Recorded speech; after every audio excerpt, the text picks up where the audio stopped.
Here we're going to tie a classic bonefish fly called the Crazy Charlie. First thing you're going to do is just start your thread. You're going to use a thread that will match the wing that you're going to use. So I'm going to be tying a pink one here. So I'm going to start with some pink thread. And also a pair of silver medium bead chain eyes. Secure those into place. Then you're ready for your body material, which is just some D-rib. You can use clear or the color to match. I'm going to use a little bit of pink here. And then some pearlescent tinsel. You can use either medium or large.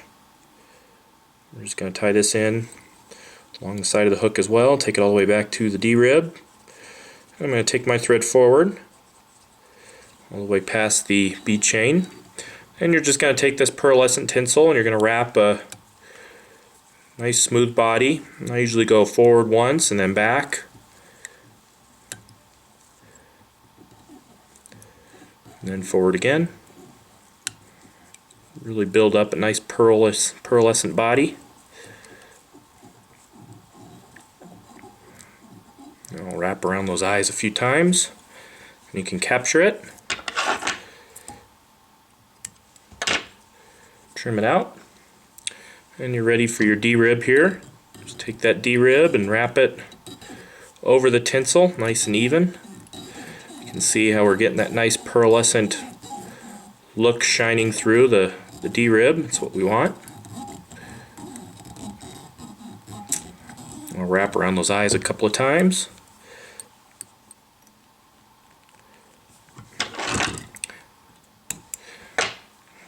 Trim it out. Then you can flip the fly over.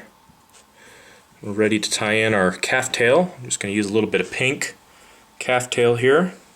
And this fly is supposed to be moderately sparse. So you got to be careful you don't get carried away with the calf tail. It's very coarse and somewhat difficult stuff to work with. So I try to pull out a chunk that's less than the diameter, or I'd say half the diameter of a pencil.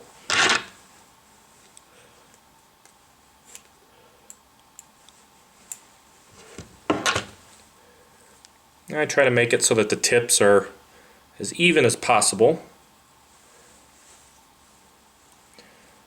And all we're going to do is just tie these in. We want it to be just a little longer than the shank of the hook. And we're just going to tie this in right on the front of the hook here.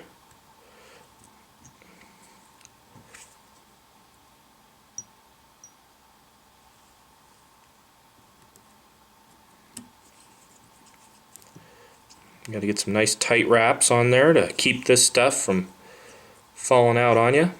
A few of the fibers here are coming out.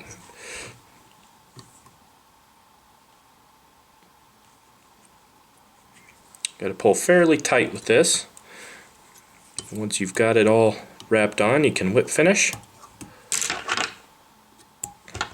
What I usually like to do is kind of force this stuff up here, fluff it out a little bit. This fly will right hook up. There we go. Just like so.